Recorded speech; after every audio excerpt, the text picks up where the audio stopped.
Before we delve into this story, please be advised that it contains mature themes and descriptions that some listeners may find disturbing. Listener discretion is advised. The chill crept into the city long before the first snow fell. It wasn't the kind that made you pull your collar tighter. It was the kind that settled deep in your bones, a dread that whispered through every quiet street corner and empty park bench. It began with an object meticulously placed, almost reverently, on the chest of a young woman named Emily Hayes. Not a weapon, not a note, but a tiny, perfect wooden figurine of a raven.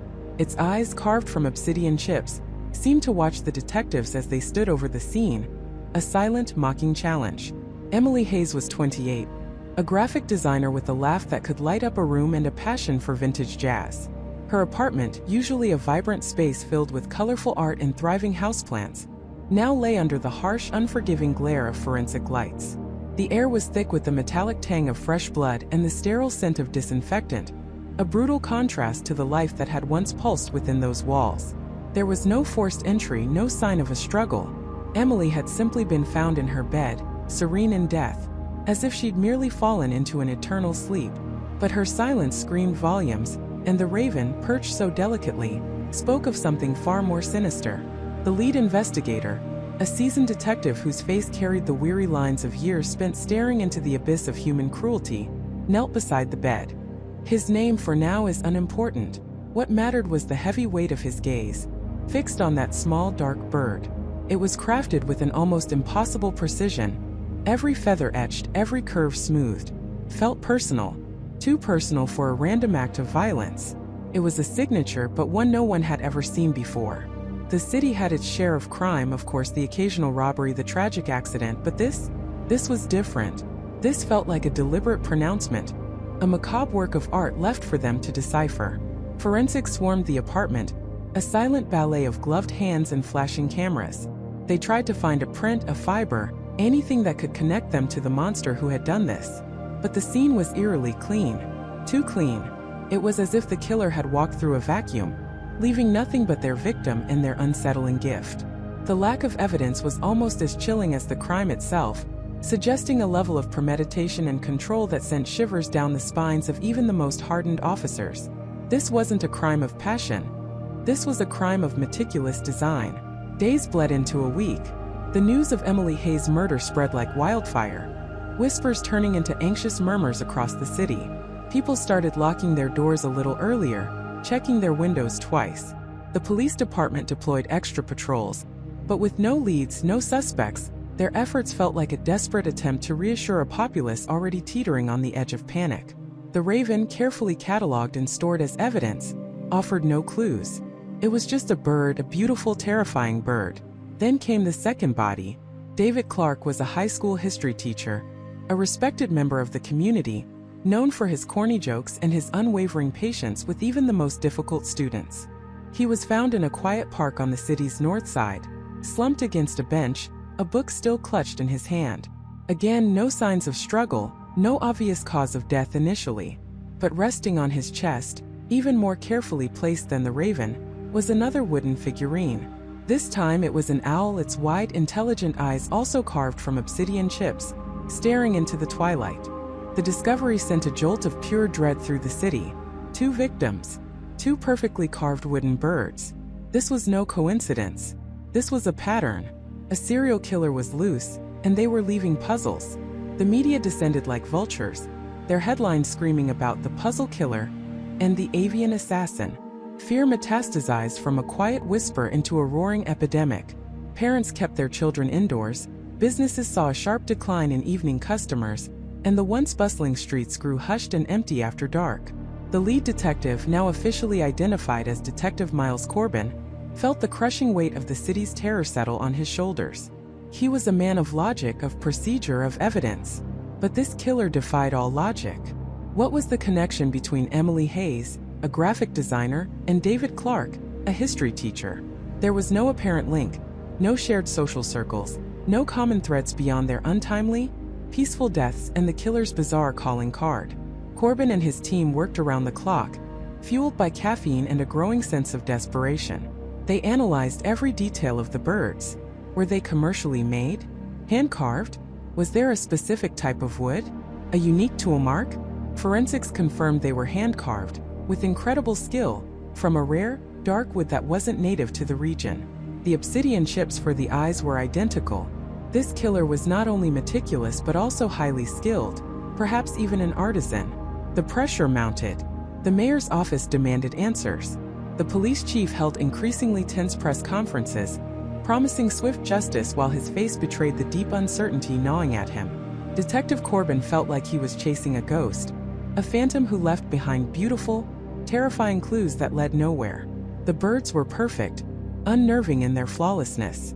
They weren't just objects, they were statements. Each one seemed to whisper a secret, a challenge to the investigators, daring them to understand. What did the raven mean? What did the owl signify? Were these specific types of birds chosen for a reason, or were they simply random pieces in a larger, incomprehensible game? The killer wasn't just taking lives.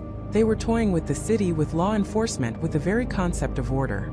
They were orchestrating a macabre performance, and the entire city was now an unwilling audience, holding its breath, waiting for the next scene, the next victim, the next chilling puzzle piece to drop.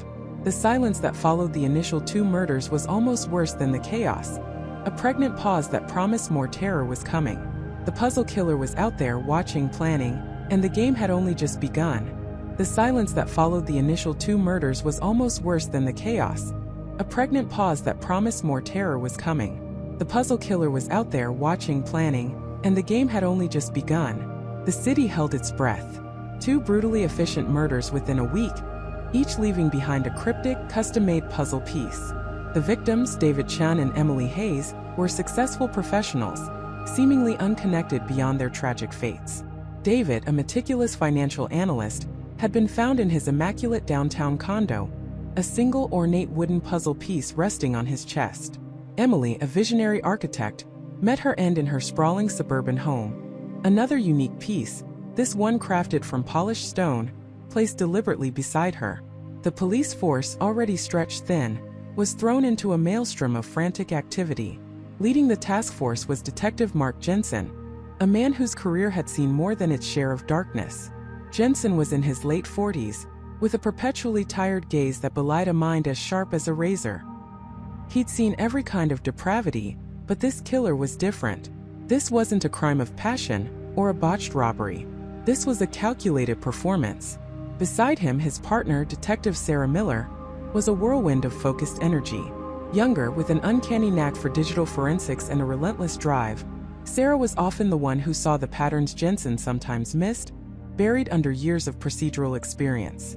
Their makeshift headquarters, a cluttered conference room at Precinct 6, was awash with whiteboards covered in timelines, victim profiles, and speculative connections. Photos of David Chan and Emily Hayes stared out from the corkboards, their smiling faces a stark contrast to the grim reality of their demise. The 2 puzzle pieces, now encased in clear evidence bags, were the most perplexing exhibits.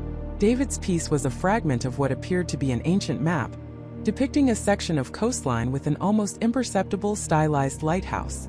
Emily's was a segment of an abstract geometric pattern, its lines so precise they seemed to hum with silent energy, hinting at a larger, complex design.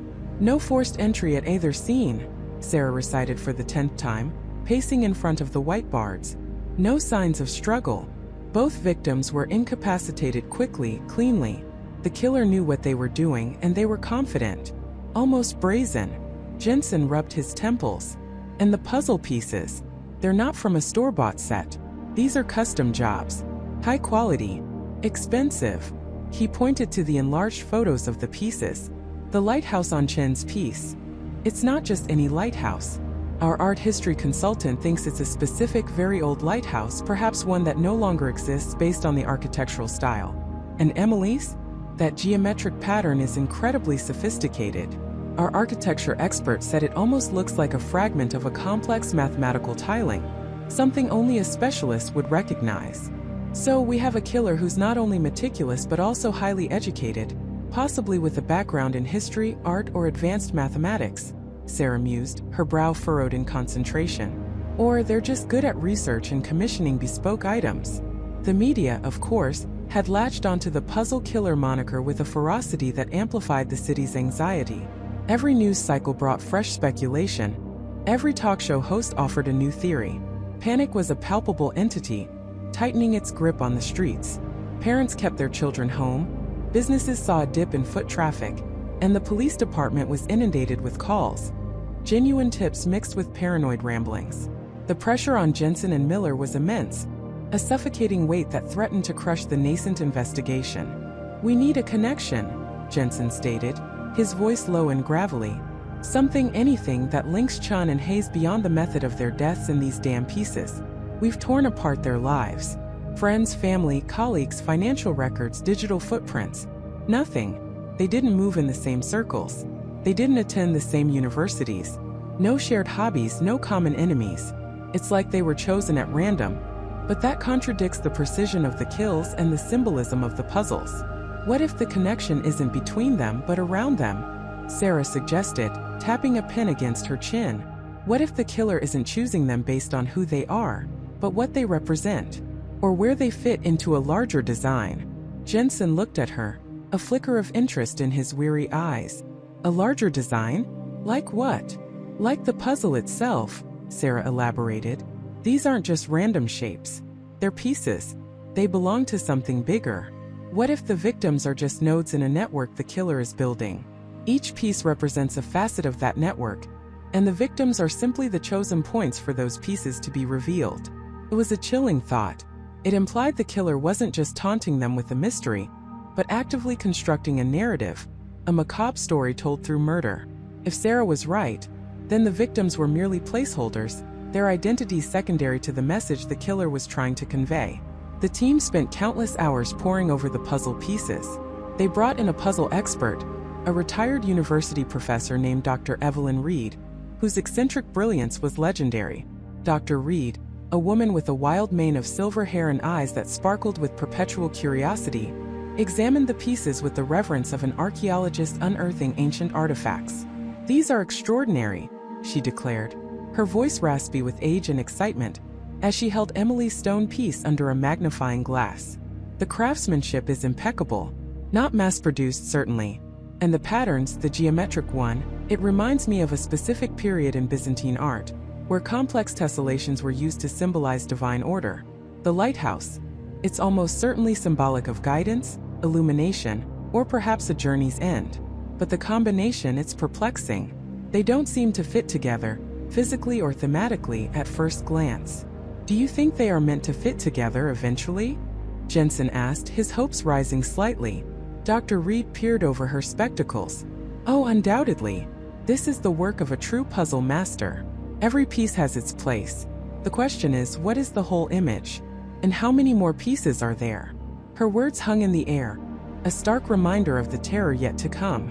The realization hit Jensen with a cold dread. If these were just two pieces, how many more people would have to die before the full picture emerged? The killer wasn't just leaving clues. They were building a monument of murder, piece by bloody piece. Days bled into a week, then two. The task force was exhausted, frustrated. Every lead evaporated, every theory hit a dead end. The initial flurry of tips had dwindled to a trickle of crank calls. Public fear had curdled into anger at the police's inability to catch the killer. Jensen felt the weight of the city on his shoulders, a heavy, crushing burden. Sarah, despite her relentless energy, showed signs of strain, her eyes shadowed with fatigue. Then a breakthrough, small but significant. A junior analyst, sifting through the mountains of digital data, found an obscure online forum dedicated to ancient cartography and forgotten historical landmarks. David Chun, the financial analyst, had been an active, albeit anonymous, member. His username, cartographer_seeker, had posted several inquiries about the specific type of lighthouse depicted on his puzzle piece, months before his death. He was researching the lighthouse, Sarah exclaimed, pointing at the screen. He wasn't just a victim. He was interested in the very symbol the killer left with him. Jensen leaned closer, his heart pounding with a renewed sense of purpose. And Emily Hayes? Did she have any connection to Byzantine art or complex geometric patterns? A frantic search through Emily's digital footprint yielded nothing immediately obvious. Her online presence was professional, focused on architecture and design. No obscure forums, no hidden interests in ancient art. The connection remained elusive, but for the first time in weeks they had a tangible link, however tenuous, between a victim and a puzzle piece. It wasn't the connection between the victims they'd been looking for, but a connection between a victim and the killer's message. This meant the killer wasn't picking people randomly. They were picking people who had some esoteric connection to the symbols they were leaving behind. It was a terrifyingly intimate touch. A killer who didn't just murder, but also knew the hidden curiosities of their victims. The thought sent a shiver down Jensen's spine. The puzzle killer was not just a murderer, but a voyeur, delving into the private passions of their targets. They were watching, learning, and then using that intimate knowledge to craft their gruesome narrative. The task force redoubled its efforts, focusing now on identifying other individuals who might share similar niche interests, hoping to find the next target before it was too late. The clock was ticking, and the city knew it. Everyone wondered whose secret passion might be the next key, whose private curiosity would mark them as the next piece in the puzzle killer's horrifying game. The silence had been broken, not by an arrest, but by the chilling implication that the killer was playing a far more intricate game than anyone had imagined. The next move they all felt was imminent. The next move they all felt was imminent. The city held its breath, a collective silence that was far more terrifying than any scream. Days bled into nights, marked only by the fluorescent glow of the precinct's bullpen and the relentless, gnawing anxiety that clung to every officer. Detective Michael Miller hadn't seen his apartment in what felt like weeks, living on cold coffee and the desperate hope that a fresh pair of eyes would suddenly unlock the killer's twisted logic. Dr. Evelyn Ramirez, despite her usual calm demeanor, was visibly frayed, her analytical mind wrestling with a predator whose pattern seemed to shift just as she thought she had a grasp. The media, a ravenous beast, camped outside the station, their cameras flashing, their microphones thrust at anyone who dared to step outside, demanding answers the police simply didn't have. The pressure was immense, a suffocating weight that threatened to crush them all. Then, just as the silence threatened to break their spirits entirely, the killer made their move. It wasn't a body this time, nor another cryptic message left at a crime scene. It was far more audacious, far more public, and infinitely more chilling. It began with a call to the anonymous tip line, not from a frantic witness, but from a bewildered, almost apologetic night security guard named Robert Davis. He was patrolling a quiet industrial park on the city's east side, a place usually devoid of human activity after midnight. His route took him past a towering billboard, advertising a local real estate company, Cityscape Realty, with a clean, professional image of a smiling family in front of a modern home.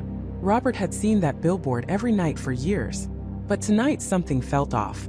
He couldn't quite put his finger on it. It wasn't graffiti, no crude spray paint marring the cheerful facade. It was something far more subtle, a feeling that a single pixel had been misplaced in a vast digital image. He dismissed it as fatigue, but the nagging sensation persisted until he finally, reluctantly, made the call. Detective Miller, slumped over a stack of cold case files, almost ignored the notification. Another false alarm, another paranoid citizen. But Sergeant David Chun, ever vigilant, noticed the unusual detail in Robert's hesitant report. It's too perfect to be wrong, but it is wrong. That phrase, too perfect to be wrong, snagged Miller's attention. He grabbed his coat, Chun already halfway out the door. They arrived at the billboard site under the pale pre-dawn light, the air crisp and biting. Robert Davis, a lanky man in a worn uniform, was nervously pacing below the massive sign. "I know it sounds crazy, Detective," he stammered, gesturing upwards, "but I swear something's changed." Miller squinted up at the billboard. The smiling family, the pristine house, the Cityscape Realty logo. Everything looked exactly as it should. Chun pulled out his binoculars, scanning the image methodically. "I'm not seeing anything, Robert," he said, his voice flat with exhaustion. But Miller, a man who had trained himself to see what others missed, felt the same subtle pull Robert described. There was a dissonance, a whisper of disharmony in the visual symphony. He pulled out his own high-powered flashlight, aiming its beam across the billboard's surface, moving it slowly inch by painstaking inch. And then he saw it. It was impossibly small, almost invisible unless you knew exactly where to look. In the bottom right corner of the family's perfectly manicured lawn, integrated into the digital texture of the grass, was a tiny, stylized symbol. An hourglass. Not painted on, not stickered, but printed, a part of the billboard's original design, yet clearly an addition. It was rendered with such precision, such professional finesse, that it could easily be mistaken for a random graphic flourish or a subtle watermark. But Miller knew. This was the puzzle killer's signature. "Get Dr. Ramirez down here," Miller barked, his voice suddenly sharp, cutting through the fatigue. "And get a forensic team. We need this entire billboard taken down carefully. Every square inch of it." Dr. Ramirez arrived quickly, her eyes immediately drawn to the subtle symbol Miller pointed out. She didn't need a magnifying glass.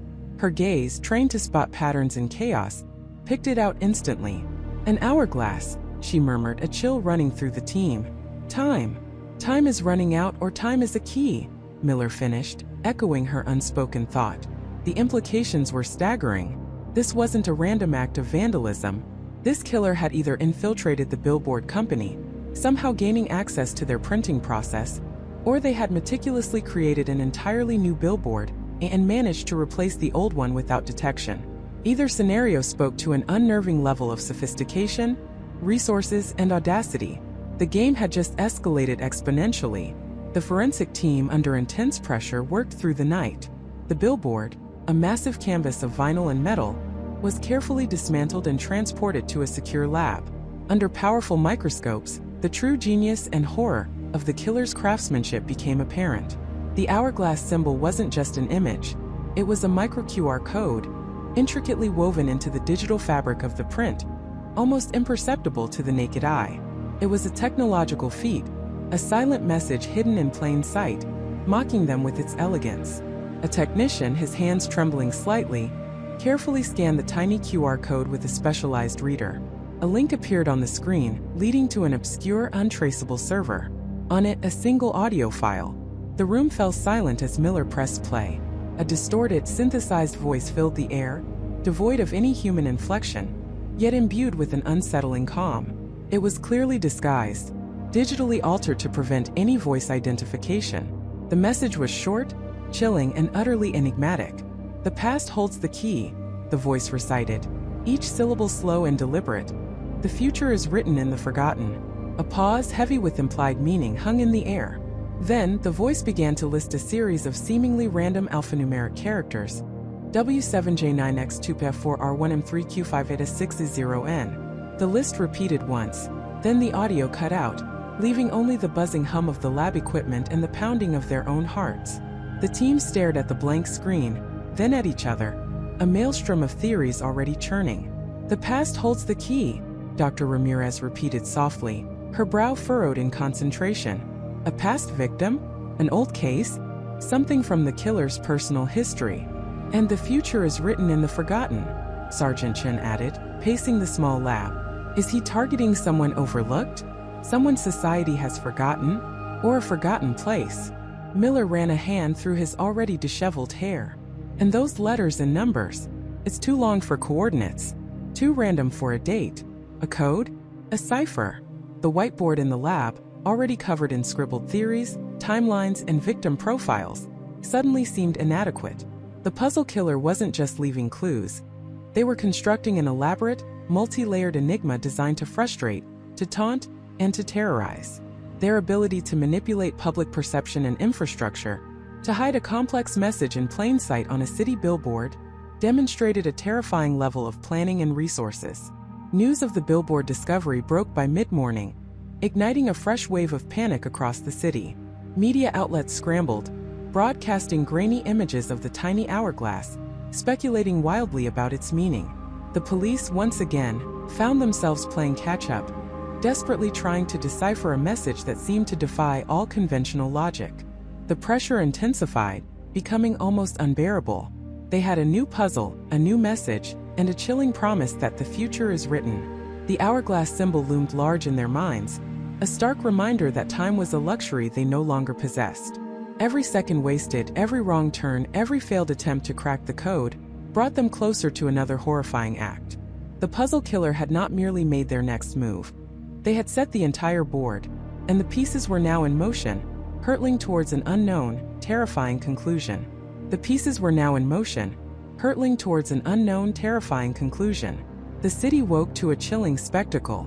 Not a body, not a note, but something far more audacious, far more public. In the heart of Central Park, Nestled at the base of the iconic Bethesda Terrace fountain, a meticulously arranged tableau had appeared overnight. It wasn't grotesque, not overtly violent, but unsettling in its precision and symbolism. A collection of antique astronomical instruments, a brass armillary sphere, a tarnished sextant, a celestial globe were arranged around a perfectly preserved, petrified bird's nest. Inside the nest, instead of eggs, rested a single, intricately carved wooden puzzle box, no larger than a child's hand. Around the entire display, a delicate, almost invisible fishing line had been strung, creating a perfect circle on the stone, keeping onlookers at bay. The rising sun caught the polished brass, glinting off the wood, making the scene both beautiful and sinister. The call came in just after 6 a.m., a frantic jogger reporting a weird art installation that felt deeply wrong. By the time Detective David Miller arrived, the area was already cordoned off, a small crowd of curious onlookers and frantic media crews held back by uniformed officers. The air thrummed with a nervous energy, a shared understanding that this was more than just a prank. This was him. "Miller, over here," Sergeant Jessica Riley called, her face tight with a familiar mix of frustration and dread. No signs of forced entry, no disturbed ground. It's like it materialized out of thin air. "And look," she gestured to the fishing line. "He wants us to know he was here, unobserved." Miller approached the scene, his gaze sweeping over the intricate arrangement. The astronomical instruments, the petrified nest, the tiny puzzle box. His gut tightened. The killer wasn't just leaving clues anymore. He was staging performances. This wasn't about solving a murder after the fact. This was a direct challenge, a public declaration. "Get Dr. Hayes here now," Miller ordered, his voice low and urgent. "And tell forensics not to touch a damn thing until she's seen it. I don't want a single fiber disturbed." Dr. Emily Hayes arrived 20 minutes later, her eyes immediately drawn to the display. She moved with a focused intensity, oblivious to the buzzing crowd or the flashing cameras. Her gaze lingered on the armillary sphere, then the sextant, finally settling on the wooden puzzle box. "It's a celestial theme," she murmured, more to herself than to Miller. "Navigation, observation, time. The petrified nest. A frozen moment. Life suspended. And the box?" Miller asked, trying to keep up with her rapid-fire analysis. Emily carefully stepped closer, her gloved hands hovering inches from the display. A Japanese Yoshijizaka puzzle box. Exquisitely crafted, they're designed to be opened through a series of precise, hidden movements. Some can have dozens of steps. She pointed to a tiny, almost imperceptible seam on one side. "This one looks particularly complex." "So, another puzzle within a puzzle," Miller grumbled, running a hand through his hair. "He's enjoying this, isn't he? Taunting us." "It's not just taunting, David," Emily corrected, her voice quiet but firm. "It's about control. He's dictating the pace, the focus. And this time, he's doing it in the most public way possible. He wants the city to know he's here. He wants to watch us scramble." As the forensics team began their meticulous work, carefully documenting and photographing every angle, Emily began to circle the display, her mind racing. She noticed a faint, almost imperceptible shimmer on the surface of the brass instruments. "UV light," she instructed one of the technicians. "Check for latent markings." Sure enough, under the ultraviolet light, a series of faint, glowing symbols appeared etched onto the armillary sphere. They weren't letters nor numbers, but a series of cryptic astrological symbols and ancient alchemical glyphs. "A new language," Miller sighed, his shoulders slumping slightly. "Just what we needed." "No," Emily said, her eyes alight with a sudden spark of recognition. "Not a new language. An old one. These are symbols associated with specific constellations, planetary alignments, and elemental transformations. They're incredibly precise, but also incredibly obscure." She pulled out her tablet, already cross-referencing databases. The killer isn't just smart. He's deeply knowledgeable about esoteric subjects. The wooden puzzle box was carefully removed and taken to the lab. Dr. Hayes insisted on overseeing its examination personally. Under the watchful eyes of a bomb squad technician, she began to manipulate the intricate panels, her fingers moving with a delicate precision that belied the immense pressure. Hours passed. The city held its breath, news channels broadcasting live from Central Park, speculating wildly about the puzzle killer's latest move. Inside the sterile lab, the air was thick with tension. Miller paced, his phone buzzing constantly with calls from his superiors, demanding answers he didn't have. Finally, with a soft click, a small section of the puzzle box slid open. Inside, nestled on a bed of velvet, wasn't a note, but a single antique pocket watch. Its face was pristine, but its hands were frozen, fixed precisely at 3:17. No AM, no PM, just 3:17. And etched onto the back of the watch in tiny, elegant script was a single word: Viridian. Miller snatched up the watch, his brow furrowed. Viridian? What the hell is Viridian? Emily was already typing, her fingers flying across her keyboard. Viridian is a shade of green, David. Blue-green specifically. But it's also a botanical term for something that is green, thriving. And there's a rare mineral called viridian, and a fictional city in some obscure fantasy novels. It's too broad. And 3:17, Miller pressed. Time, date, and address. It could be anything, Emily admitted, her voice edged with frustration. A time, yes, but also a chapter and verse, a coordinate, a numerical sequence. The killer gives us precision, but then wraps it in layers of ambiguity. As they discussed the possibilities, a technician from the forensics team approached, holding a small, clear evidence bag. Dr. Hayes, detective. We found this under the petrified bird's nest at the park. It was almost invisible. Inside the bag was a single, perfectly preserved hummingbird feather. It was a vibrant iridescent green, almost exactly the color of viridian. A hummingbird, Emily whispered, her eyes widening. The smallest bird, incredibly fast, almost impossible to track. And its flight patterns are incredibly complex, almost like a puzzle in themselves. Miller felt a cold dread settle in his stomach. So viridian isn't just a color or a word. It's a clue. A hummingbird feather. 3:17. What does it all mean? Emily picked up the pocket watch again, her gaze fixed on the frozen hands. The celestial instruments, the petrified nest, the hummingbird feather, the Yoshijizaika box, the word viridian, and the time 3:17. He's not just leaving a puzzle. He's weaving a narrative, a tapestry of symbols and clues. Each element is deliberate, chosen for its layers of meaning. But what's the narrative, Emily? Miller demanded, his patience wearing thin. What story is he trying to tell us that will stop him from killing again? We're losing time. Emily looked up from the watch, her eyes meeting Miller's. He's telling us that something is about to happen. Something delicate, precise, and fast. And that 3:17 is the critical moment. The time is ticking, David, even though this watch is frozen. We have to find out what 3:17 means before it's too late. The killer hasn't just made his next move. He set a timer, and the clock is counting down to an unknown, terrifying event that could strike anywhere, at any moment. And we have no idea where to even begin looking for the next piece of this deadly, intricate game. The city was on edge, and the killer was watching, waiting for their next misstep. The city was on edge, and the killer was watching, waiting for their next misstep. The days that followed were a suffocating silence.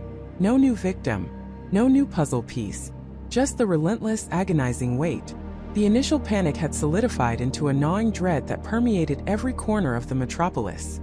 Schools had increased security, public events were canceled, and the streets, once bustling, now held a palpable tension. People rushing home, glancing over their shoulders, suspicion etched onto every face. The absence of a new clue was in itself a terrifying riddle. Was the killer pausing, changing tactics? Or were they simply enjoying the widespread fear they had so meticulously crafted? Detective Miller felt the weight of the city's fear pressing down on him. Sleep was a luxury he couldn't afford. His mind a relentless loop of crime scene photos, victim profiles, and dead-end theories. He paced his office, the whiteboard a chaotic mess of notes, arrows, and crossed-out hypotheses. Every minute that ticked by without a breakthrough was another minute the killer was winning. The mayor's office was calling hourly, demanding progress, demanding answers that Miller simply didn't have. Dr. Chun, usually a picture of calm analytical detachment, showed the strain. Her eyes, normally sharp and clear, were now shadowed with exhaustion, but her focus remained unwavering. She sat amidst stacks of files, rereading every report, every interview transcript, every forensic analysis, searching for the phantom thread, the microscopic detail that everyone else had missed. The three victims, Sarah Jenkins, Michael Thompson, and Emily Davis, felt like ghosts haunting her every thought. their lives reduced to data points in a macabre game. "We're missing something," Miller declared, slamming a fist lightly on his desk, the sound echoing in the silent bullpen. "It's not just that there's no new puzzle. It's the why. This killer thrives on the intellectual challenge, on taunting us. This silence. It doesn't fit." Dr. Chun looked up from her notes, pushing a stray strand of hair from her face. "Perhaps the silence is the puzzle, detective. Or perhaps the puzzle has already been left, and we just haven't seen it yet. We've been looking for the spectacular, the obvious. What if this one is designed to be invisible?" Miller rubbed his temples. "Invisible? What does that even mean?" "It means we need to go back to square one," Dr. Chun replied, her voice gaining a renewed sense of purpose. "Every piece of evidence. Every victim's life. Not just what was found but what wasn't found. Not just the obvious clues but the anomalies. We need to look at everything with fresh eyes, as if we've never seen it before. The killer is meticulous.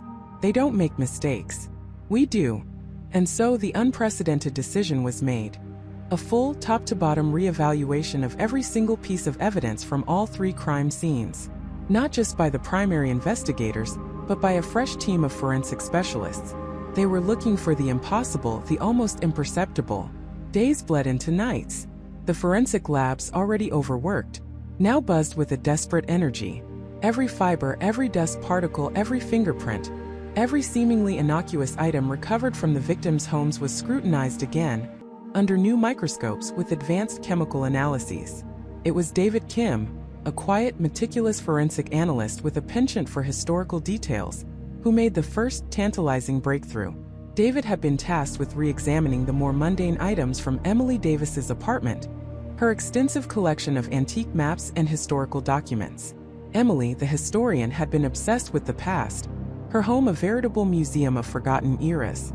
David was working late, alone in a lab filled with the hushed hum of machinery, meticulously examining a particularly intricate 18th century map of the city. It was a beautiful piece, yellowed with age, depicting a much smaller, less developed urban landscape. He had already cataloged it, photographed it, and run standard tests. But Dr. Chen's words echoed in his mind. Look for the invisible, the anomaly. He was using a high-intensity UV light, not for fingerprints, but to detect any subtle chemical alterations or hidden marks that might not be visible under normal light. As the UV beam swept across a particularly dense section of the map, depicting an old colonial port area, David paused. His breath hitched. There, almost indistinguishable from the faint, foxed patterns of the aged paper, was a minuscule, perfectly circular impression. It was less than a millimeter in diameter, so faint it could easily be mistaken for a natural blemish in the paper, or a tiny pinprick. But under the UV light, it glowed with a barely perceptible, faint blue luminescence, unlike anything else on the map. It was not ink. It was not a tear. It was something embedded into the very fibers of the paper. David carefully marked the spot, his heart pounding with a mixture of excitement and trepidation. He called Miller and Chun immediately, even though it was past midnight. They arrived within minutes, their faces etched with a desperate hope. "What is it, Kim?" Miller asked, his voice rough with exhaustion. David guided them to the microscope. It's almost nothing, detective, but it's not part of the map. It's not a print, not a fiber. It's a microindentation, and it has this faint chemical residue that fluoresces under UV. It's like something was pressed into the paper, leaving behind a trace. Dr. Chun peered into the eyepiece. What she saw was indeed incredibly subtle. A tiny, almost perfect circle, barely disrupting the paper's surface, with that ethereal blue glow. "It's deliberate," she whispered, her voice filled with a sudden electrifying certainty. "It's too precise to be accidental. This is the killer's mark." But what did it mean? A tiny dot on an antique map, in a specific location. It wasn't a riddle, not a word, not a number. It was just a mark. Could it be a key? Miller mused, frustrated. A point on a grid? A coordinate? Dr. Chun pulled back from the microscope, her mind already racing. "It's more subtle than that, detective. This killer connects to the victim's passions." Emily Davis was a historian, a cartographer of the past. This isn't just a map. It's her map. And this mark is in a specific historical context. She spent the next several hours with David, poring over the map, cross-referencing it with other historical documents and maps from Emily's collection. The mark was located precisely where an old, now demolished, colonial-era lighthouse once stood, overlooking the long-vanished port.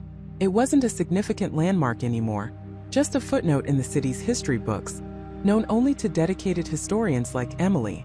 "The old Blackwood Lighthouse," Dr. Chun finally announced, staring intently at the map. "It was decommissioned in the late 1800s, dismantled, and the land redeveloped. There's nothing there now but modern buildings. But it was a critical navigation point for ships entering the harbor for over a century." Miller frowned. "So the killer marked an old lighthouse. What's the puzzle? Go visit a vacant lot?" "No," Dr. Chun countered, her eyes gleaming with renewed intensity. "The killer isn't just marking a place. They're marking a concept, a navigational point, a beacon. And the fact that it's now gone, forgotten by most, is key. It's a symbol of guidance, of warning, of something that used to show the way but now exists only in history." She then pulled out a large, detailed city map, a modern one, and overlaid it with the antique map. The location of the old lighthouse was now a bustling intersection, home to an old, stately public library, a library Sarah Jenkins, the first victim, frequented. A collective gasp filled the room. The library. Sarah Jenkins, the librarian. "It's a connection," Miller breathed, a new fire in his eyes. "A link between Emily, the historian, and Sarah, the librarian. Both connected to history, to knowledge, to old things." "And Michael Thompson, the architect," Dr. Chun added, her voice quickening. "He designed structures, foundations, new buildings. But his work was rooted in understanding the old, the existing structures, the city's historical fabric. He often spoke of respecting the past while building the future." The tiny, almost invisible mark on Emily's map wasn't a direct instruction. It was a conceptual key. It didn't tell them where to go next in a literal sense, but it gave them a thematic direction. The killer wasn't just leaving puzzles. They were weaving an intricate tapestry of history, knowledge, and structure, using the victims' lives as threads. The game had just escalated, becoming far more sophisticated than they had ever imagined. The hunt for the serial killer who leaves puzzles had just transformed into a desperate dive into the city's forgotten past, searching for a pattern hidden in plain sight, a pattern that could reveal the killer's ultimate design. They had finally found a starting point, but it led them into a labyrinth far more complex and terrifying than any they had faced before. The starting point had been deceptively simple, yet utterly transformative. Detective Miller, his eyes gritty from days of relentless review, had almost missed it. Dr. Eris Thorne, with his uncanny ability to spot anomalies, had pointed to a recurring, almost imperceptible detail. Each victim, regardless of their background or the specifics of their individual puzzle, had been found with a small, intricately carved wooden charm. At first, they were dismissed as random trinkets, perhaps even a killer's macabre signature, but without any discernible pattern. Now, as Miller traced the faint lines on the photograph of the charms, a chilling truth began to emerge. There were 7 charms in total, corresponding to the 7 victims. Each charm depicted a different stylized celestial body. A crescent moon, a full moon, a single star, a constellation, a comet, a nebula, and finally a solar eclipse. The order of their discovery had been haphazard, but when Thorne suggested arranging the cases based on the progression of these celestial events, from the subtle crescent to the rare eclipse, a new sequence snapped into place. It was a sequence the killer had intended, a hidden timeline. The moment they reordered the case files, stacking them precisely according to the celestial progression, the true genius, or perhaps the true madness, of their adversary began to reveal itself. The individual puzzles, which had previously seemed like isolated intellectual challenges, were now layers of a much grander design. Thorne, his brow furrowed in intense concentration, began to cross-reference elements from each case. A specific word from the first victim's cipher, a unique number sequence from the second, a particular constellation from the third's astrological chart, a single historical date from the fourth's riddle, a musical note from the fifth score, a chemical symbol from the sixth formula, and a geometric shape from the seventh's final puzzle. When these seemingly disparate pieces were extracted and aligned in the killer's intended celestial order, they didn't form a simple sentence or a direct command. They formed a complex, multi-layered riddle, an intricate tapestry woven from forgotten history and obscure local lore. It was a meta-puzzle, a master key that unlocked a new dimension of the killer's plan. The combined elements pointed not to a person or a direct location for the next victim, but to a narrative deeply embedded in the founding and development of their very city. The riddle spoke of the silent keepers, the architect's folly, and the whispering stones. It referenced specific, long-forgotten landmarks, places that had either been demolished, repurposed, or simply faded into the city's subconscious. "He's not just leaving puzzles, Detective," Thorne murmured, his voice hushed with a mix of awe and dread. "He's building a story. We're not just chasing a killer. We're being led through a historical scavenger hunt, meticulously crafted to expose something, or perhaps to fulfill something." Miller felt a cold knot tighten in his stomach. The scale of this killer's ambition was terrifying. This wasn't about impulsive acts of violence. This was a performance, a meticulously choreographed intellectual game with human lives as pawns. The first tangible lead from this meta-puzzle pointed to the old city archives, housed in what used to be the original public library, a grand Gothic structure that had been abandoned for decades and was now slated for demolition. The riddle's first stanza, when deciphered, spoke of where the city's memory sleeps, bound in dust and forgotten ink. "It's a long shot," Miller grumbled, though a flicker of hope ignited within him. "A physical location at last. But it's the only shot we have right now." They secured a warrant, and with a small specialized team, headed to the decaying edifice. The air inside the old library was thick with the scent of mildewed paper and forgotten dreams. Dust motes danced in the sparse beams of sunlight that pierced the grime-coated stained glass windows. Rows upon rows of wooden shelves, once teeming with knowledge, now stood mostly empty, their contents either stolen, destroyed, or relocated. "This place is a graveyard of stories," Thorne observed, his voice echoing in the vast silent space.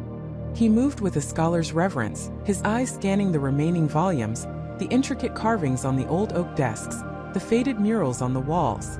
The meta-puzzle had given them a specific shelf number, a seemingly innocuous call number for a local history journal. After a tense hour of searching through the labyrinthine stacks, navigating collapsed shelves and treacherous floorboards, they found it. A single leather-bound volume, tucked away behind a loose panel in the back of a forgotten alcove. It was the journal of Elias Vance, one of the city's founding architects, a man whose contributions had been largely overshadowed by scandal and disgrace. Miller carefully opened the brittle pages. Inside, nestled between the yellowed entries detailing Vance's architectural designs and civic frustrations, was not a direct answer, but another puzzle. It was a folded piece of parchment, aged and brittle, covered in a script that was both familiar and alien. It was an archaic form of English, interspersed with symbols that looked like a forgotten runic alphabet.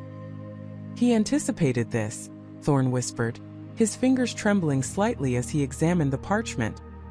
"He knew we'd find this. This isn't the end of the labyrinth, Detective. It's just another entrance." The new riddle was far more cryptic than anything they had encountered before. It spoke of the serpent's coil, the architect's betrayal, and the sacrifice of the first stone. It wove a tale of a dark secret hidden within the city's very foundations, a pact made in shadows and a price paid in blood. The symbols, Thorne deduced, were not merely decorative. They were a complex substitution cipher, overlaid with a numerical sequence that seemed to correspond to specific historical dates mentioned in Vance's journal. "He's not just leading us to locations," Miller said, his voice grim.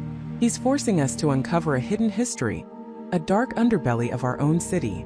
Thorne nodded, his eyes alight with a disturbing realization. "And the victims, Detective, they are not random. Each one, I suspect, represents a piece of this forgotten narrative, a character in the killer's twisted play. Their deaths are not just a means to an end. They are part of the story he's telling." The weight of this revelation settled heavily upon them. The killer wasn't just leaving puzzles. He was orchestrating a grand, macabre reenactment of a historical cover-up, using the lives of innocent people to force the truth into the light, or perhaps to twist it further into darkness.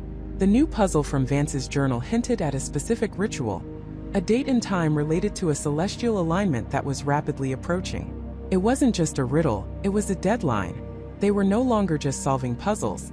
They were racing against a clock, against a killer who saw himself as a historical editor, rewriting the past with blood and bone. The labyrinth had just grown infinitely deeper, and the stakes impossibly higher. The air in the squad room was thick with the scent of stale coffee and unspoken dread, a stark contrast to the sterile clarity Michael and Jessica usually sought in their investigations. The revelation that their killer wasn't just a puzzle master, but a self-proclaimed historical editor, had shattered their preconceived notions. They were no longer just chasing a phantom. They were dissecting a twisted ideology, a dangerous crusade. "He's not just playing games, Michael," Jessica said, her voice a low murmur as she traced a map of the city, connecting the dots of previous crime scenes. "He's making a statement, a very specific, very violent statement about history." Michael ran a hand over his face, the stubble rough against his palm. "But what history? American history? Local history? Is he trying to rewrite the Civil War? The founding of the city? This is too broad, Jessica. We need to narrow his focus." "Exactly," she replied, tapping a finger on a cluster of historical markers on the map. "Every puzzle, every victim, has had a subtle historical undercurrent. The first victim, a descendant of a prominent industrialist whose empire was built on questionable labor practices in the late 19th century. The second, a librarian specializing in early colonial documents, specifically those detailing land acquisition from indigenous tribes. The third, a city councilman who recently spearheaded a controversial project to demolish a historic, albeit dilapidated, landmark for a new development." Michael leaned closer, his eyes scanning the map. "So, he's targeting people connected to what he perceives as historical injustices, or the suppression of certain truths. People who represent a version of history he despises. Or people who are history in his eyes," Jessica corrected. "And he's editing them out because they don't fit his narrative. He's not just a serial killer. He's a revisionist, and his medium is human life." The sheer audacity of it was chilling. This wasn't the work of a random madman. It was the meticulous, calculated campaign of someone with a deeply ingrained, warped sense of purpose. The killer saw himself as a righteous force correcting the record one life at a time. The implications were staggering. If they could understand his version of history, they might understand his next move. "We need an expert," Michael declared, pushing away from the map. "Someone who lives and breathes local history. Someone who can tell us what historical narratives might piss off a guy like this." That led them to Dr. Evelyn Reed, a formidable woman in her late 60s with a shock of silver hair and eyes that sparkled with intellectual fire. She was a professor emeritus of American history at the local university and a revered figure in historical preservation circles. They found her amidst stacks of crumbling documents and leather-bound tomes in her personal archive, a dusty, book-lined sanctuary that smelled of old paper and forgotten stories. "A serial killer obsessed with historical revisionism?" Dr. Reed had repeated, peering over her spectacles, a hint of skepticism in her voice. "That's certainly unique. Most of my colleagues are more concerned with grant funding than bloodlust." Michael laid out the evidence, the cryptic puzzles, the victims' backgrounds, the subtle historical allusions in the killer's messages. Jessica meticulously explained their theory, connecting the threads of each case to specific historical controversies or figures. As they spoke, Dr. Reed's initial skepticism slowly gave way to a profound, almost academic interest, then a growing unease. She began to interject, offering insights into obscure local historical feuds, forgotten land disputes, and public figures whose legacies were far more complex than their monuments suggested. "The industrialist's family," she mused, tapping a gnarled finger on a faded photograph of a factory. "Their fortune was built on the backs of Irish immigrants, practically indentured servants. And the librarian, yes, she was a vocal advocate for returning ancestral lands to the local indigenous tribes, often citing documents that challenged the official colonial narratives.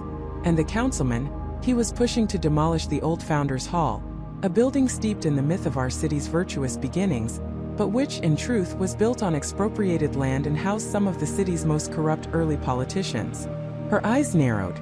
This killer isn't just correcting history. He's dismantling the myths. He's targeting the symbols, the descendants, the gatekeepers of what he considers false historical narratives. The conversation stretched for hours, Dr. Reed becoming a living, breathing encyclopedia of local grievances and suppressed truths. She spoke of the Battle of Willow Creek, a skirmish during the Civil War often glossed over in local textbooks, where Union soldiers committed atrocities against civilians. She talked about the Great Mill Strike of 1907, A violent confrontation between factory owners and workers that was brutally suppressed and largely erased from public memory. She even mentioned a forgotten scandal involving a beloved city founder who secretly profited from wartime speculation. He's looking for narratives that have been sanitized, glorified, or simply forgotten, Dr. Reed concluded, her voice now tinged with a chilling understanding. He's forcing us to confront the uncomfortable truths. Just as they were about to leave, exhausted but with a renewed sense of purpose, Dr. Reed received a phone call. Her face, usually so composed, paled. She listened for a moment, then slowly hung up, her gaze fixed on Michael and Jessica. "That was the director of the Historical Society," she said, her voice barely a whisper. "Someone broke into the archives last night. Nothing was stolen, no obvious vandalism, but they left something." Michael and Jessica exchanged a grim look. "What did they leave, Dr. Reed?" Michael asked, his heart beginning to pound. "A package," she replied, her eyes wide with a dawning horror. "Addressed to me. It's a wooden box, antique. They found it nestled among some very old maps, specifically a collection from the early 1800s detailing the original land grants for the Willow Creek area. They rushed to the Historical Society, the weight of their new understanding pressing down on them. The archive room was eerily quiet, the air cool and heavy with the scent of aged paper. On a heavy oak table, a small, intricately carved wooden box sat, looking strangely out of place amidst the historical artifacts. It was dark mahogany with delicate brass inlay, clearly a relic from another era. A bomb squad had already cleared the box, confirming it was safe. Michael donned gloves and carefully opened it. Inside, nestled on a bed of faded velvet, was not a bomb but another puzzle. It was a single yellowed parchment, brittle with age, covered in elegant looping script. It wasn't a modern code but something far more insidious. A historical cipher, interwoven with specific dates and names. Jessica carefully took a photograph with her phone, zooming in on the script. It looks like a series of entries from a personal journal, a diary perhaps, but parts of it are clearly coded. And the dates? They span a very narrow period around 1864, right around the time of the Battle of Willow Creek. Dr. Reed, who had arrived shortly after them, gasped as she saw the parchment. This script, it's almost identical to the hand of Elias Thorne, a local landowner and Union sympathizer who was deeply involved in the events leading up to the Battle of Willow Creek. His diaries were thought to be lost or destroyed. Michael felt a surge of adrenaline. So, the killer is using a historical document, a lost historical document, as his next puzzle? Jessica was already working furiously on her tablet, cross-referencing the visible text with known historical accounts of Thorne and Willow Creek. The coded sections aren't random. They seem to replace keywords, specific details about the battle, about the atrocities Dr. Reed mentioned earlier. It's like he's forcing us to reconstruct the true narrative from a suppressed source. The chilling brilliance of it hit them. The killer wasn't just leaving puzzles. He was forcing them to become his unwitting co-editors, to uncover the truth he believed had been hidden. After hours of intense work, with Dr. Reed providing crucial historical context and Jessica meticulously deciphering the archaic cipher, they began to piece together the message. The decoded sections revealed a brutal, unvarnished account of the Battle of Willow Creek, detailing not heroism, but cold-blooded murder of civilians, sanctioned by a Union colonel whose name was still celebrated in local history books. But the final, most chilling part of the puzzle wasn't a historical revelation. It was a direct message, revealed in the last coded entry. It wasn't addressed to them, the police, but to the city. "The false idols of your past stand tall," Jessica read aloud, her voice trembling slightly, deciphering the last lines. "Their pedestals built on forgotten blood. The truth demands its monument.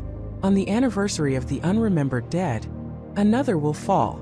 At the foot of the general's statue, where history itself is a lie, the reckoning begins." The general's statue, the city's largest, most prominent monument, honoring Colonel Arthur Vance, the very Union officer whose atrocities had just been detailed in the resurrected diary. And the anniversary of the unremembered dead. A date that, according to Dr. Reed, was only 2 days away. They were no longer just solving puzzles. They were racing against a clock, against a killer who saw himself as a historical editor, rewriting the past with blood and bone. The labyrinth had just grown infinitely deeper, and the stakes impossibly higher. The silence in the war room was thick, heavy with the weight of Evelyn's words. Miller stared at the whiteboard, the tangled web of names, dates, and cryptic symbols now coalescing into a horrifying new pattern. An editor. A man who believed he was correcting history. It wasn't just about the puzzles anymore. It was about understanding a warped ideology, anticipating a dangerous curriculum. So he's not just a puzzle maker, Miller finally said, his voice a low rumble. He's a self-appointed historian with a body count. Evelyn nodded, her face grim. He sees himself as a guardian of truth, a rectifier of wrongs. Every victim, every puzzle, is a chapter in his twisted narrative. We need to understand his version of history, his specific grievances. The implications were chilling. This wasn't a random spree or a simple vendetta. This was a meticulously planned campaign, each act a deliberate statement. The killer wasn't just leaving clues. He was teaching a lesson, one written in blood. The task force, already stretched thin, felt the renewed urgency. FBI agent David Chan, a sharp analyst who had joined the team, pulled up historical databases, cross-referencing known historical controversies with the vague hints from the previous puzzles. Forensics tech Sarah Jenkins worked tirelessly, re-examining evidence, searching for any overlooked detail that might reveal the editor's personal connection to the past. Just as the team began to feel the first tendrils of hope, a new alert shattered the fragile calm. Another body had been discovered, this time in a secluded, overgrown cemetery on the outskirts of Albany, a place largely forgotten by time. The victim was a local history enthusiast, a man named Robert Hayes, known for his controversial blog posts that often challenged mainstream historical narratives.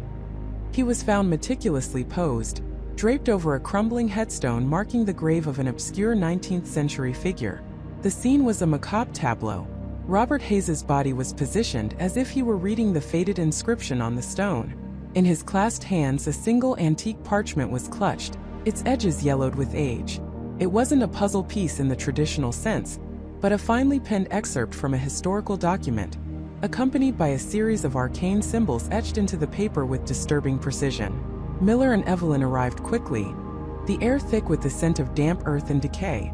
Evelyn's eyes immediately fell on the parchment. She carefully examined the symbols. "These aren't just random doodles," she murmured, her brow furrowed in concentration. "They're a form of historical shorthand, a method of annotating text used by a very specific, almost cultish academic society in the late 1800s. It's incredibly rare. What does it mean?" Miller asked, his gaze sweeping the desolate cemetery. "It implies our killer isn't just a casual history buff," Evelyn explained, her voice hushed. "He's deeply immersed, perhaps even trained in a very niche historical discipline. This isn't just about what he believes. It's about how he's been taught to interpret it." The excerpt on the parchment was a fragment from an obscure local newspaper article from 1872, detailing a minor land dispute involving the very person buried beneath the headstone, a woman named Clara Oakhaven, who had been accused of witchcraft and ostracized by the community, though never formally convicted. The article painted her as a malicious figure, a disruptor of peace. But the symbols annotated on the parchment told a different story. They highlighted words, phrases, and even entire sentences, subtly reinterpreting them, flipping the narrative. Where the article read malicious intent, the annotation suggested misunderstood defiance. Where it said disruptor of peace, it was recoded as champion of justice. "He's correcting Clara Oakhaven's history," Evelyn stated, a chilling realization dawning on her. "He believes she was wronged, persecuted, and that her true story was buried. And Robert Hayes, with his own controversial historical takes, was either someone who failed to acknowledge Clara's perceived truth, or perhaps, in the killer's eyes, was another purveyor of historical inaccuracies himself." The connection was tenuous, yet terrifyingly clear. The killer was not just fixing major historical blunders. He was delving into the granular, the forgotten, the seemingly insignificant injustices of the past. He was giving voice to the voiceless, but through a horrifying medium. Back at the lab, Sarah Jenkins, the forensics tech, analyzed the parchment.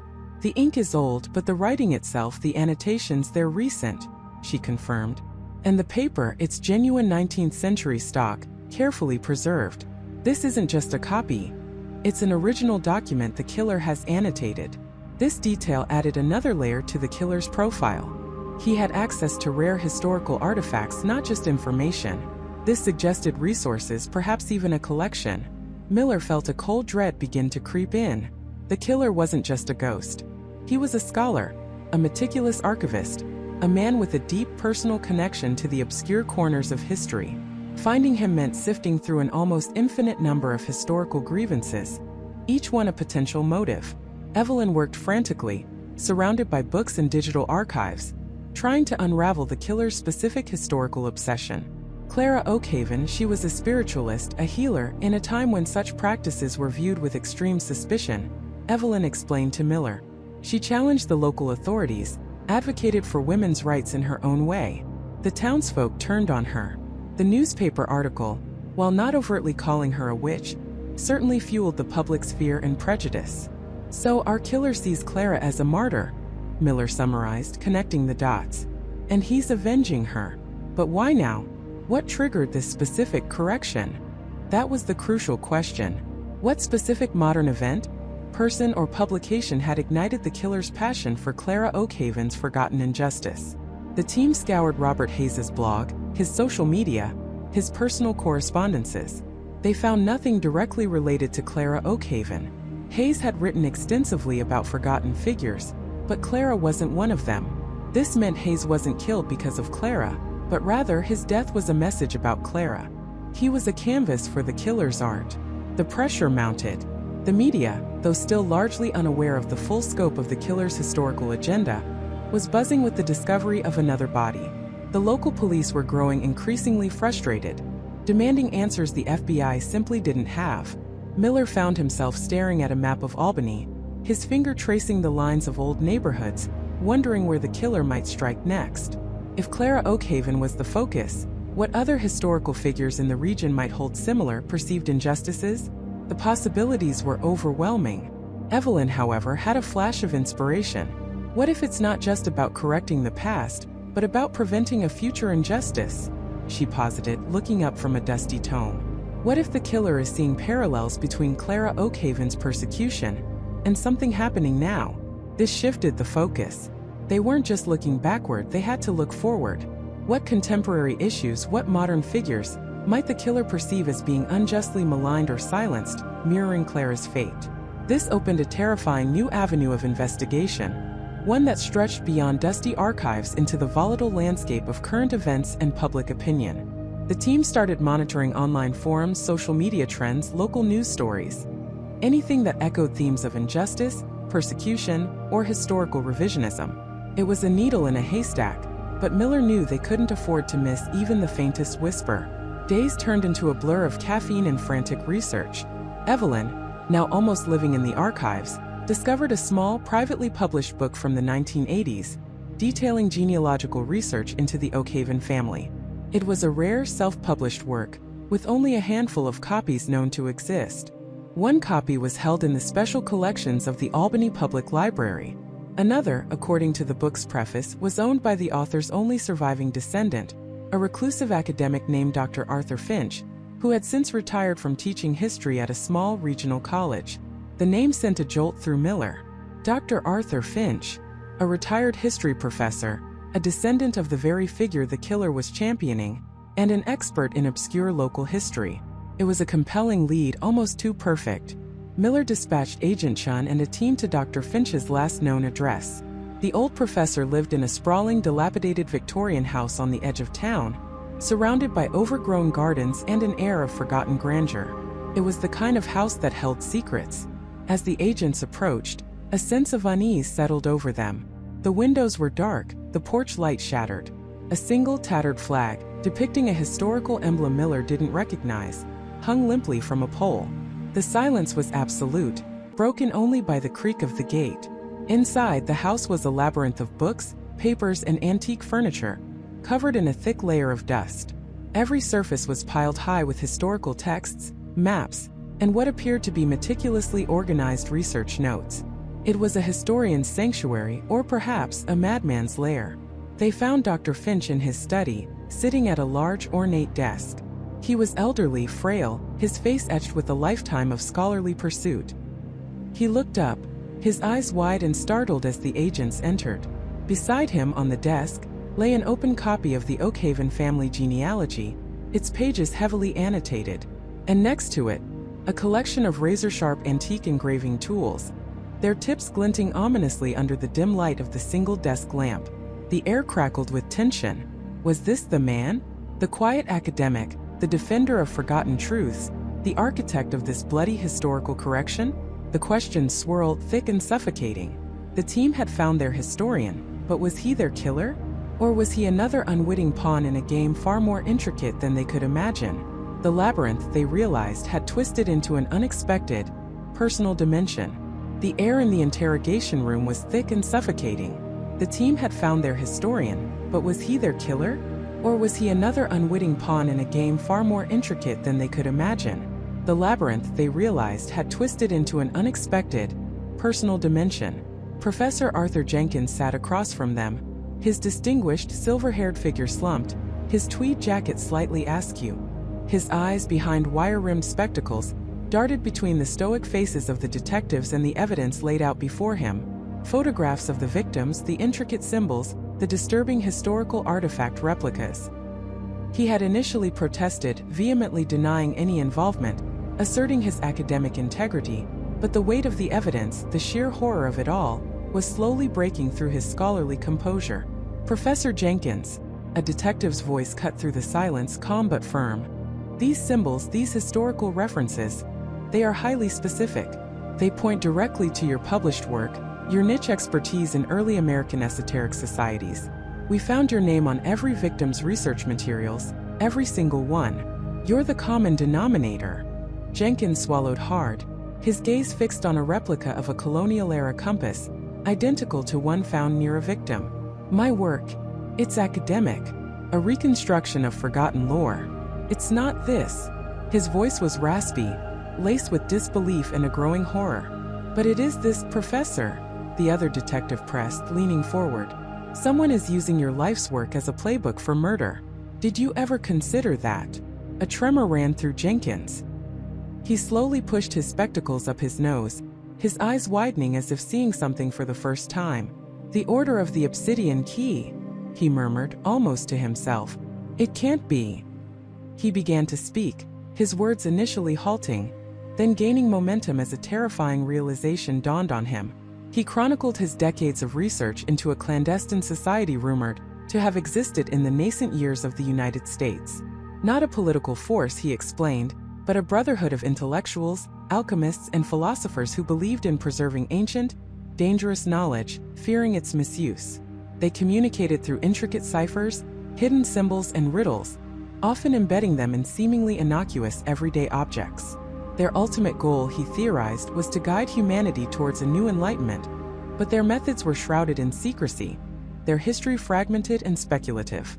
He had dedicated his career to piecing together their scattered clues, their lost doctrines. I called them the Obsidian Key, Jenkins explained, his voice now filled with a strange academic fervor that bordered on mania. Because of their rumored symbol, a black key, said to unlock not physical doors, but the very secrets of the universe. Their rituals, if they existed, were symbolic intellectual journeys, not sacrifices. He gestured wildly at the victim photos. This is a grotesque perversion of everything I've ever studied. Indeed it is, Professor, the detective agreed, letting his words hang in the air. But someone has taken your academic theories and brought them to life. Tell us, who else knew the true depth of your research? Who else was this obsessed with the Obsidian Key? Jenkins closed his eyes, a pained expression crossing his face. There was Michael Davis. The name hung heavy, a new piece clicking into place.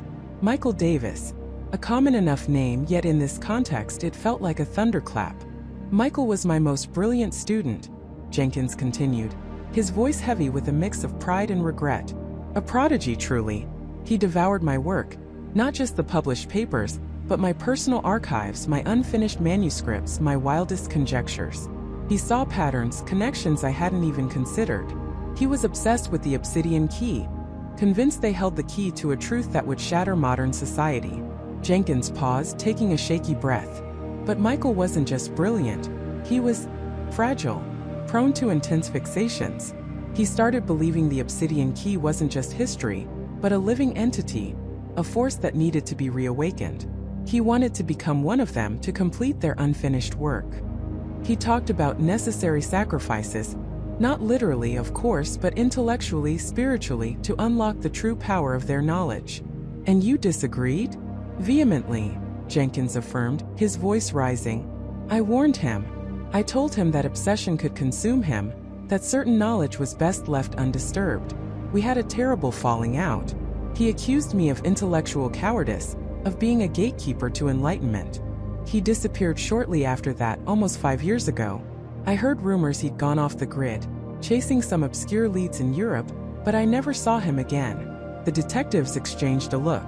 A brilliant, unstable student, obsessed with a secret society and its necessary sacrifices, who then vanished. This was the personal dimension. Professor, the detective asked, have you received anything from Michael since he disappeared? Or anyone else for that matter, that might relate to the obsidian key? Jenkins frowned, a new wave of thought washing over him. I receive academic inquiries, of course, and sometimes strange packages. Books, obscure historical documents, even replicas of artifacts.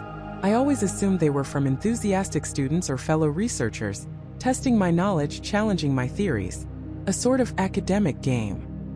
He looked towards the evidence table again, his gaze landing on the colonial compass replica. That compass. I received one identical to it perhaps 6 months ago. I thought it was a remarkably well-crafted reproduction. Where is it now, Professor? In my study, I imagine. With the other gifts. I have a display case for such curiosities. Jenkins ran a hand through his hair, his eyes wide with dawning horror. Oh God, the letters, the riddles. I thought they were just elaborate fan mail, intellectual sparring. He would send them to me, challenging me to decipher them, to prove my own mastery of the obsidian key's methods. I solved a few, sent my answers back to the anonymous return address he provided, a post office box in a neighboring town, always with a note of gentle admonishment for his audacity. I thought it was a harmless game, a way for him to engage with my work from afar. The detectives were on their feet. Professor, we need to go to your study. Now. Back in Jenkins's cluttered study, a room overflowing with ancient tomes, maps, and curious artifacts, the air crackled with a different kind of tension. Jenkins nervously pointed to a glass display case filled with what he called his correspondence curiosities. Among them, nestled on a velvet cushion, was another colonial compass, an exact twin to the one found at the crime scene. This is the one, Jenkins said, his voice barely a whisper. I remember thinking it was particularly well made. The detective carefully retrieved it, examining its brass casing. It looked antique, worn but functional.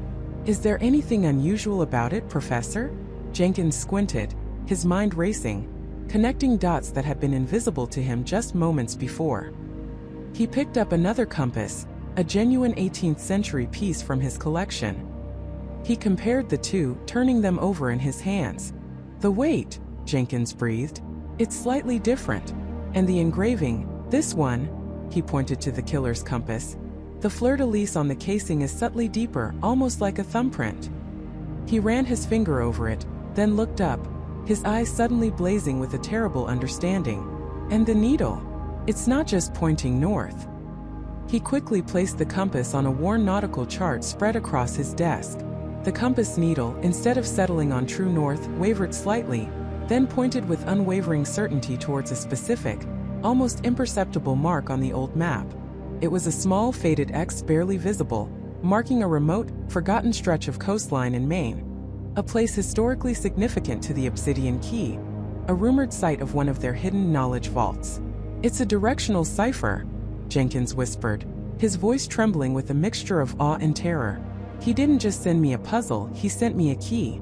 This compass. It's not a replica.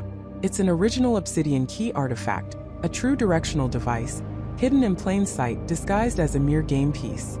He was using me, using my own knowledge to complete his macabre ritual. The letters, the riddles, the gifts. They weren't challenges for me to solve for fun.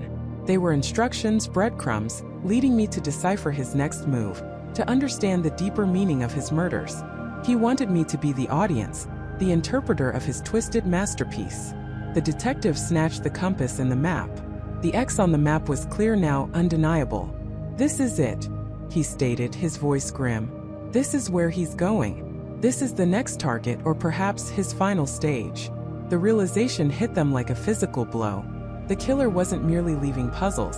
He was enacting a deeply personal, historically twisted vendetta, with Professor Arthur Jenkins, his former mentor, at its agonizing center. Michael Davis, or someone deeply steeped in his and Jenkins's shared intellectual obsession, was using Jenkins's life, his theories, his very being, as the scaffold for a series of horrifying crimes. The labyrinth had not just twisted. It had become a mirror, reflecting Jenkins's greatest intellectual triumph as his most profound personal nightmare. The race was on, not just to stop a killer, but to prevent the ultimate perversion of a scholar's life work. The realization hung in the air, heavy and suffocating, a toxic gas seeping into the sterile confines of the war room. Jenkins stared at the whiteboard, at the sprawling diagrams of his own theories, now defiled, twisted into a blueprint for terror. Detective Miller ran a hand through her short hair, her eyes wide with the dawning horror. Dr. Chun, usually so composed, looked utterly shaken. "He's not just using your work, Professor," Miller said, her voice barely a whisper. "He's demonstrating it. This isn't just a game. It's a lecture." Jenkins nodded, his throat tight. "A lecture, yes. And I am the unwitting curriculum. My nth-level complex theory.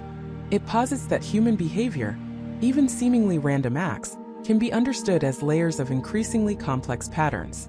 A superficial act might hide a deeper, more intricate motive, which in turn could be a component of an even grander, overarching design.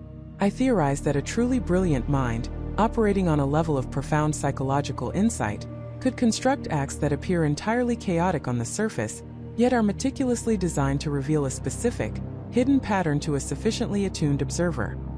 He turned to face them, his face pale. The enigma isn't just leaving puzzles. He's constructing a multi-layered narrative of death, each victim a sentence, each puzzle a paragraph, each solution a chapter. And he's writing it all in the language of my own research. Lena Chan stepped forward, her brow furrowed. "So the perversion isn't just about making your theories evil. It's about fulfilling them in their most extreme, darkest interpretation." "Precisely," Jenkins affirmed. "I wrote about the theoretical possibility of a perfect crime, one so deeply nested in layers of misdirection and symbolic meaning that it becomes impenetrable to all but the mind that conceived it, or a mind capable of thinking in the same complex framework. The enigma is attempting to achieve that perfect crime, using my theoretical framework as his guide. He's not just challenging me. He's trying to prove my most terrifying hypotheses correct." Miller slammed a fist lightly on the table.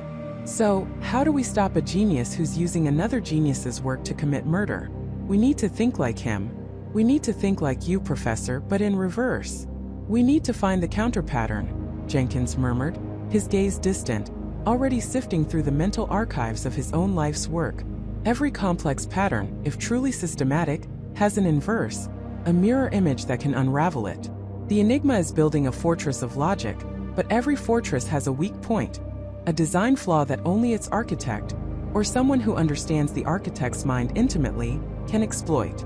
For the next several hours, the war room transformed into a crucible of intellectual warfare. Jenkins, fueled by black coffee and the terrifying urgency of the situation, began to dissect his own published works, his unpublished manuscripts, even his personal notes and lecture outlines. He pulled out obscure academic journals, dusty syllabi from decades past, anything that might contain a nuance, a footnote, a passing thought that the enigma might have seized upon. Miller and Chan watched, sometimes interjecting with questions, trying to keep pace with the professor's rapid-fire explanations of abstract psychological concepts now rendered chillingly concrete. Jenkins spoke of recursive loops, of self-referential systems, of the observer effect in complex systems, how the act of observation changes the observed. He theorized that the enigma was not just an executor of his work, but an observer of Jenkins himself, carefully watching how he reacted, how he solved, how he suffered. "He's not just leaving puzzles for the police, or for the public," Jenkins explained, pointing to a diagram of nested fractals. "He's leaving them for me. Each victim, each clue is a personalized challenge, designed to push me further into this labyrinth of my own making." Suddenly, Chan gasped, pointing to a highlighted passage in one of Jenkins's older books. a treatise on the psychology of obsession. Professor, you wrote here about the ultimate demonstration, a theoretical peak where an individual, driven by an overarching psychological pattern, would attempt to create a singular, grand act that encapsulates their entire philosophy. You described it as a final comprehensive statement, often escalating in scale and public visibility. Jenkins's eyes snapped to the page. The ultimate demonstration. Yes, I theorized that such an act would be both the culmination and the self-destruction of the pattern. It would be the killer's masterpiece, but also their most vulnerable point, as it would expose the entirety of their underlying design. A cold dread seeped into Jenkins's bones. If the enigma was building towards an ultimate demonstration, it meant the current series of murders was merely a prelude, a rehearsal. The real horror was yet to come. We need to anticipate it, Miller stated, her voice sharp with renewed determination. What would such a demonstration look like, Professor? What would be the grandest, most perverse statement using your work? Jenkins closed his eyes, forcing himself to inhabit the mind of his tormentor, to think like the enigma. If the killer was using his theories about complex patterns about the nth level, then the ultimate demonstration wouldn't just be a complex puzzle. It would be a puzzle about complexity itself. It wouldn't just be a crime. It would be a metacrime, a commentary on the very nature of crime and its understanding. My theory also discussed the concept of a recursive pattern, Jenkins began, his voice strained. A pattern that repeats itself at different scales, or one that refers back to its own construction. If the enigma is aiming for an ultimate demonstration, he won't just kill. He will kill to exemplify a recursive pattern. He will make the act of solving the crime itself a part of the crime's structure. He paced the room, his mind racing through decades of his own thoughts. What if the ultimate demonstration isn't just a single victim, or a single location? What if it's a design that encompasses the very act of pursuit? He's been leading us, guiding us through these layers. What if the final act is designed to trap us, to make us complicit in the very pattern we're trying to break? The room fell silent as the terrifying implication settled. The enigma wasn't just playing a game. He was constructing a cage, and they, the investigators, were being herded into it. Suddenly, Jenkins stopped, his eyes fixed on a dusty, rarely consulted diagram from one of his earliest, most abstract papers. It was a theoretical model of a self-modifying algorithmic pattern, something he dismissed as too esoteric for practical application. But now, seeing it through the lens of the enigma's twisted genius, it clicked. The observer's trap, Jenkins whispered, his voice barely audible. I theorized about a pattern so complex, so deeply recursive, that the act of observing and trying to solve it would inevitably lead the observer to complete the pattern himself. The solution wasn't an external answer. It was the observer's own action. Miller and Chun exchanged worried glances.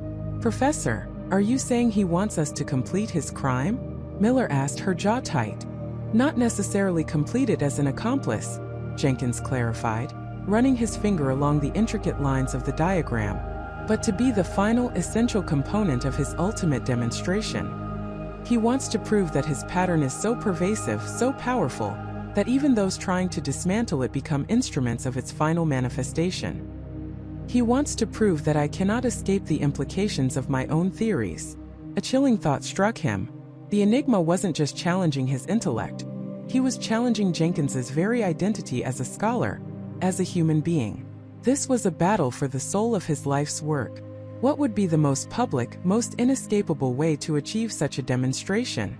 Chun mused aloud, thinking about the escalation aspect. Something that would force the public, and you, Professor, to witness and perhaps even participate in the completion of his pattern. Jenkins's gaze swept across the room, past the crime scene photos, past the maps, landing on a local university's academic calendar pinned to a corkboard. A detail Miller had put up to track local events. His eyes widened in horror. The annual symposium, he breathed, pointing a trembling finger. The American Psychological Association's regional conference. It's in 3 days. Held at the university's main auditorium. Hundreds of academics, students, public figures, and I'm scheduled to give the keynote address.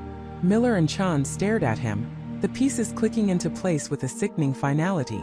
The ultimate demonstration, a public stage, an audience of intellectuals, and Professor Elias Jenkins, the unsuspecting architect of the enigma's terror, as the central figure, delivering his own theories, unknowingly completing the killer's grand recursive pattern. "He's not just targeting a victim," Miller said, her voice grim. "He's targeting an event. He's targeting you, Professor, and everything you represent on the biggest possible stage." The weight of it all pressed down on Jenkins, suffocating him. His life's work, meant to illuminate the complexities of the human mind, was about to be twisted into a grotesque spectacle of death and intellectual perversion. The nth level had not just twisted. It had become a mirror reflecting Jenkins's greatest intellectual triumph as his most profound personal nightmare. The race was on, not just to stop a killer, but to prevent the ultimate perversion of a scholar's life work. And now they knew where the Enigma planned to strike and when. The final act was upon them, and Jenkins himself was the unwitting centerpiece. The sirens were cut miles out, the FBI convoy moving like ghosts through the pre-dawn streets. Their destination, the forgotten corner of the university campus where the old history department archives lay dormant. Agent Chun gripped the steering wheel, her knuckles white, Miller beside her, eyes scanning the map, a grim determination etched on his face. The air in the SUV was thick with unspoken tension, the weight of every lost life pressing down. They knew the location, the motive, and the victim. Now they just had to be fast enough. The building itself was a relic, a Gothic structure of crumbling stone and ivy, nestled amidst newer, gleaming research facilities. It was the kind of place where forgotten knowledge went to die, or, in this case, to be reborn in fire. Tactical teams fanned out, securing the perimeter, but Chen knew the Enigma wouldn't be deterred by a simple show of force. This was a stage, and he had set it meticulously. "Front entry is clear, but I don't like it," Miller muttered, his hand already on his sidearm. "Too easy." They moved in, a small specialized team led by Chan, Miller, and two other agents, David and Sarah. The interior was a labyrinth of dusty shelves, towering stacks of forgotten academic journals, and the musty scent of aged paper. Moonlight streamed through high arched windows, casting long distorted shadows that danced with every rustle and creak. The silence was profound, broken only by the soft crunch of their boots on the linoleum and the rapid beat of their own hearts.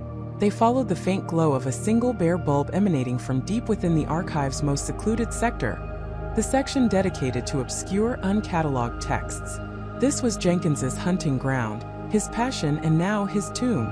As they rounded a final corner, the scene solidified into a chilling tableau.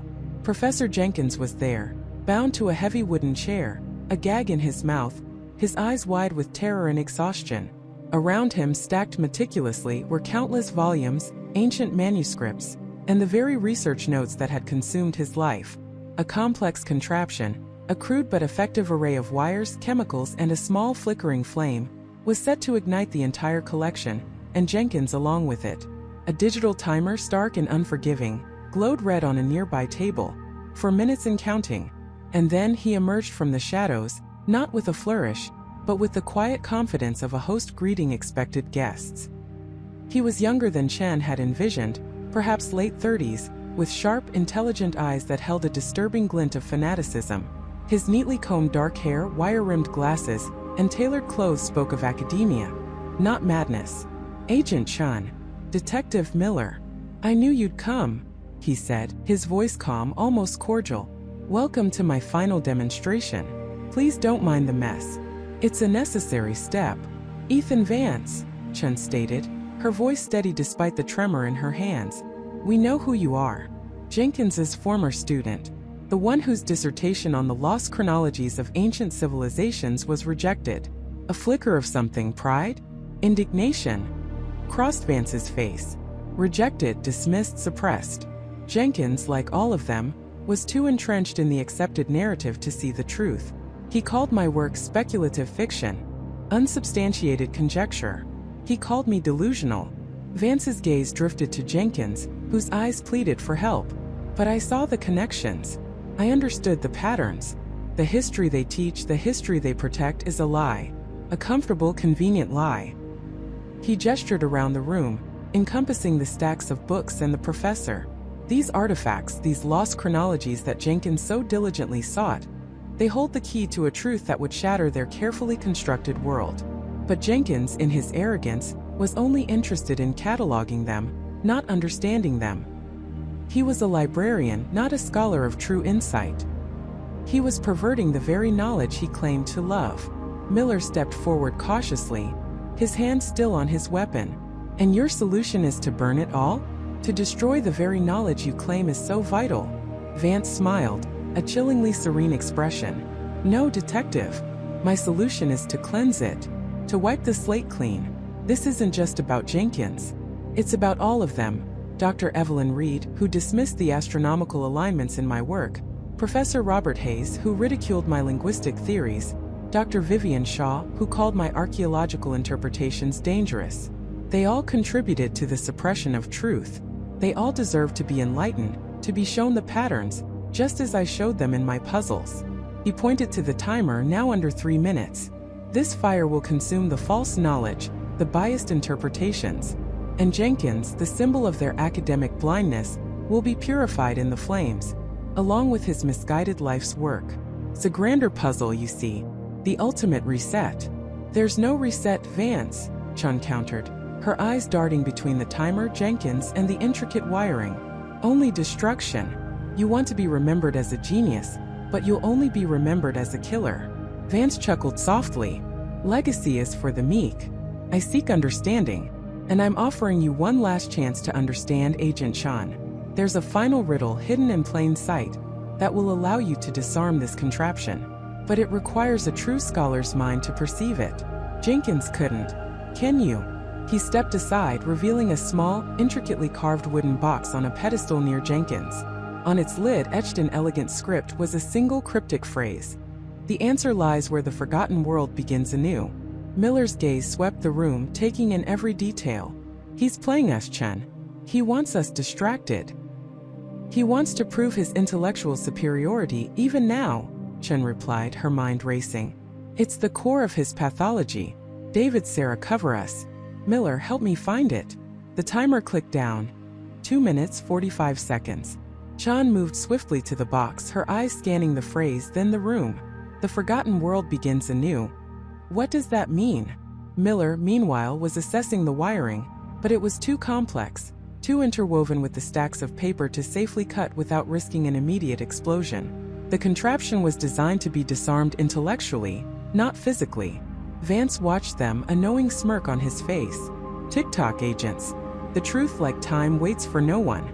Suddenly, Miller's eyes landed on a specific section of the shelves directly behind Jenkins. Not the dusty, ancient tomes, but a small, seemingly innocuous collection of freshly bound copies of Jenkins's most recent research papers, placed slightly apart from the others.